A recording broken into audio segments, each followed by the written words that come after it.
Cheese balls தான் செய்ய போகிறோம். அதுக்கு ஃபஸ்ட்டு நம்ம பொட்டேட்டோவை நல்லா வேக வச்சுக்கணும். நாங்கள் முன்னாடியே வேக வச்சுக்கிட்டோம்.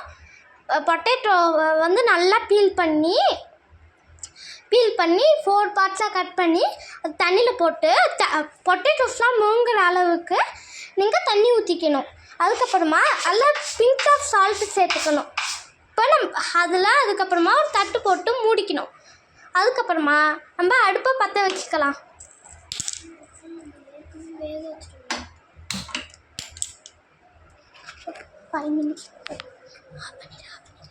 இப்போ நம்ம வெங்காயம் வெட்டிக்கலாம். ஆனியன் நல்லா பொடி பொடியாக கட் பண்ணிக்கிட்டு அதோட பிளேட்டுக்கு ட்ரான்ஸ்ஃபர் பண்ணிக்கலாம்.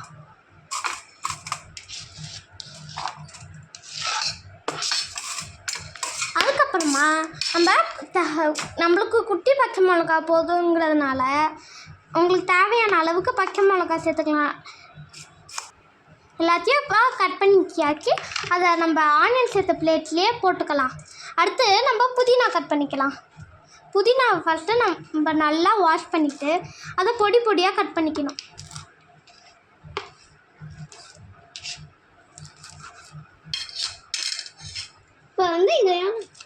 இப்போ இதையும் நம்ம அந்த பிளேட்டில் ட்ரான்ஸ்ஃபர் பண்ணிக்கலாம்.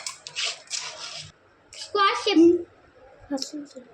அடுத்து நம்ம இந்த மாதிரி ஸ்கொயர் ஷேப்பில் இருக்க சீஸை கட் பண்ணிக்கலாம். இதை வந்து குட்டி குட்டி ஸ்கொயர் ஷேப்பாக கட் பண்ணிக்கணும்.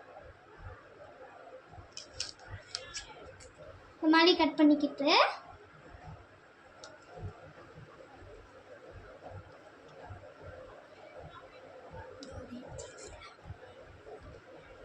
உங்களுக்கு நீங்கள் எத்தனை பொட்டேட்டோஸ் போட்டிருக்கீங்களோ அதுக்கேற்ற மாதிரி தான் சீஸ் தேவைப்படும். நம்மளுக்கும் இதில் ஒரு 1/2 சீஸ் தேவைப்படும். இப்போ நம்ம அதை கட் பண்ணி வச்சுருக்க சீஸை மட்டும் தனியாக வச்சுக்கலாம்.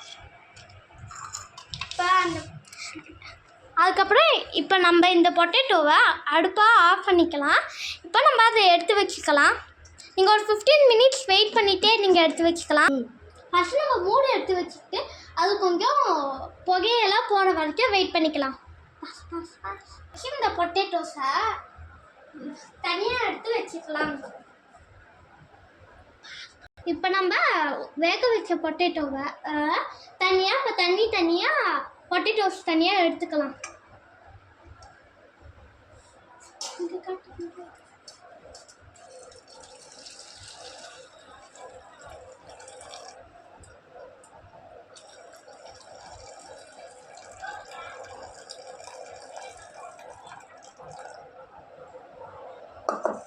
இப்போ நம்ம அந்த பொட்டேட்டோஸ் ஆடுற வரைக்கும் வெயிட் பண்ணிக்கலாம்.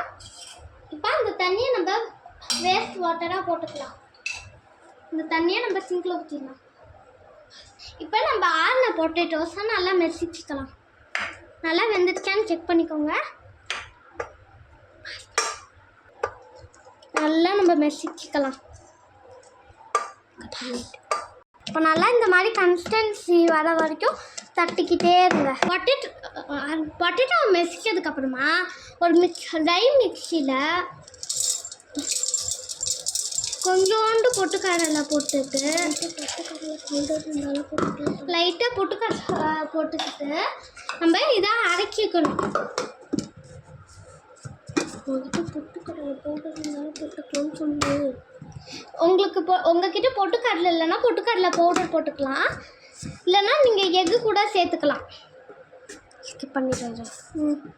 நம்ம மிக்சியில் போட்டு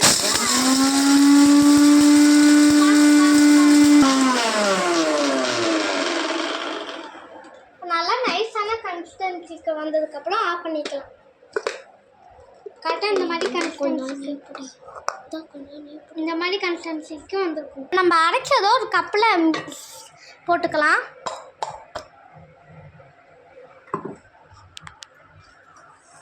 இப்போ நம்ம பொட்டுக்கடலை மாவை அரைச்சி நல்லா நைஸாக இருக்குது. இப்போ அதை நம்ம அந்த மாவெல்லாம் ஆட்டினா எந்த கன்சிஸ்டன்சிக்கு வரணுமோ அந்த கன்சிஸ்டன்சிக்கு ரெடி பண்ணி இப்போ நல்லா இந்த மாதிரி கன்சிஸ்டன்சிக்கு அப்புறம் நல்லா இந்த கன்சிஸ்டன்சிக்கு வந்ததுக்கப்புறமா இப்போ அந்த மாவு எடுத்து அந்த நம்ம பொட்டேட்டோஸ் மிக்ஸ் பண்ணி வச்சுருந்தோம்ல அதில் போட்டுக்கணும். நல்லா போட்டு மிக்ஸ் பண்ணிக்கணும்.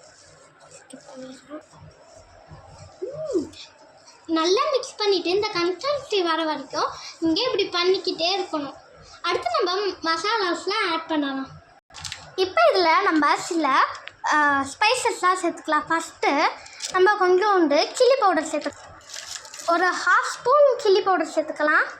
அடுத்து நம்ம கொஞ்சோண்டு க்யூமின் பவுடர் போட்டுக்கலாம். கொஞ்சோண்டு உப்பு போட்டுக்கலாம். இப்போ அதை நல்லா மிக்ஸ் பண்ணிக்கலாம். அடுத்து நல்லா இந்த மாவை மிக்ஸ் பண்ணிவிட்டு நம்ம கட் பண்ணி வச்சுருந்த பொருட்கள்லாம் போட்டுக்கலாம். கொத்தமல்லி, மிளகா, அப்புறம் வெங்காயம். மறைக்குது. வெங்காயம் போட்டு மிக்ஸ் பண்ணிக்கலாம். இப்போ இதை நம்ம குட்டி குட்டி பால்ஸாக சர்க்கிள் பண்ணி அதை நல்லா ஃப்ளாட்டாக ஆக்கிக்கணும். ஃப்ளாட்டாக ஆக்கணுன்னே அதுக்குள்ளே சீஸ் வச்சு அதை நம்ம ஃபுல்லாக சர்க்கிள் பண்ணி கவர் பண்ணிக்கணும். அதுக்கப்புறம் அதை தனியாக நம்ம எடுத்து வச்சிடணும். அதே மாதிரி பண்ணிக்கிட்டே இருக்கணும். அதுக்கப்புறமா நம்ம இப்போ பால்ஸை பொரிச்சிக்கலாம். அதுக்கு நம்ம ஃபஸ்ட்டு கொஞ்சம் ஆயிலில் போட்டு இது பண்ணிக்கலாம். சிம்மில் வச்சுக்கலாம். சிம்மில் வச்சுக்கிட்டு ஆயில் நல்லா சூடாகி புகை வர வரைக்கும் வெயிட் பண்ணிக்கலாம். அப்புறம் நல்லா இந்த மாதிரி புகை வந்தோடனே நம்ம பால்ஸை போடலாம். நல்லா அது போட்டு கோல்டன் ப்ரௌன் ஆகிற வரைக்கும் வெயிட் பண்ணிக்கலாம். பார்த்திங்கன்னா இப்போ நான்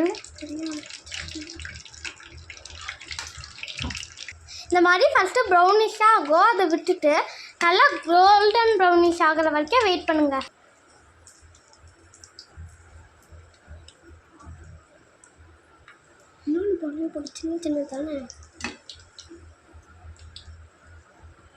இந்த மாதிரி பால்ஸை பொறிஞ்சி இந்த கலருக்கு வரும். அதை விட்டுட்டு இன்னும் நல்லா கோல்டன் ப்ரௌனிஷ் ஆகிற வரைக்கும் வெயிட் பண்ணுங்க. இப்போ நம்மளோட சீஸ் பால் ரெடி. இப்போ இதை நம்ம சாப்பிட்டு பார்க்கலாம். நல்லா சூடாக இருக்குது. சீஸ் பார்த்திங்களா நல்லா வெந்து ரெடியாக இருக்குது.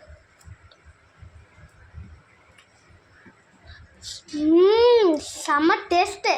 இதை நீங்கள் கண்டிப்பாக வீட்டில் ட்ரை பண்ணி பாருங்கள். நீங்கள் இதே மாதிரி நிறைய வீடியோஸ் பார்க்கணுன்னா எங்கள் சேனலை லைக் பண்ணுங்கள், சப்ஸ்கிரைப் பண்ணுங்கள், மறக்காமல் பெல் ஐக்கானை கிளிக் பண்ணிடுங்க. Bye bye.